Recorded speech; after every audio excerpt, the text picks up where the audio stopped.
ಎಲ್ಲರಿಗೂ ನಮಸ್ಕಾರ. ಗಣೇಶ ಭುಜಂಗ ಸ್ತೋತ್ರ.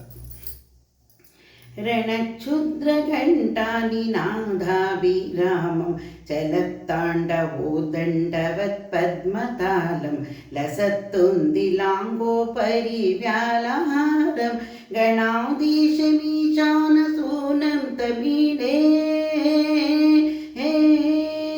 ध्वनिध्वंसवीणालयोल्लासिवक्त्रं स्फुरच्चुण्डदण्डोल्लसद्वीजपूरं गलदर्पसौगन्ध्यलोलालिमालं गणाधीशमीशानसूनं तमीडे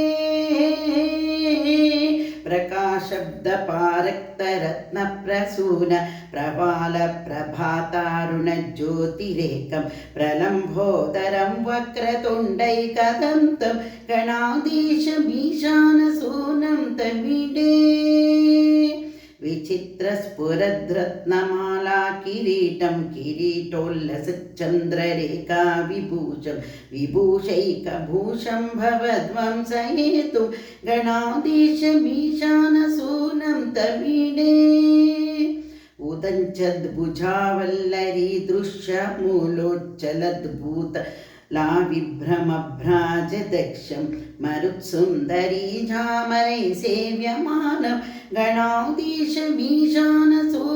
तमीडे स्फुरन्निष्ठुरालोलपिङ्गाक्षितारं कृपाकोमलोधारलीलावतारं कलाभिन्दुगं गीतिते गीयते योगिवर्यं गणाधीशमीशानसूनं तमीडे यमेकाक्षरं निर्मलं निर्विकल्पं गुणातीतमानन्दमाकारशून्यं परं पारमोङ्कारमव्ययगर्भं वदन्ति प्रगल्भं पुराणं तमीडे चिदानन्दसान्द्राय शान्ताय तुभ्यं नमो विश्वकर्त्रे च हर्त्रे च तुभ्यं नमो नन्दलीलाय कैवल्यवासे नमो विश्ववेजा प्रसीदेश सुनो इमं सुस्तुवं प्रातरुत्थाय भक्त्रा पठेद्यस्य मर्त्रो लभेत् सर्वकामान् गणेशप्रसादेन सिद्ध्यन्ति वाचो गणेशे विभो दुर्लभं किं प्रसन्ने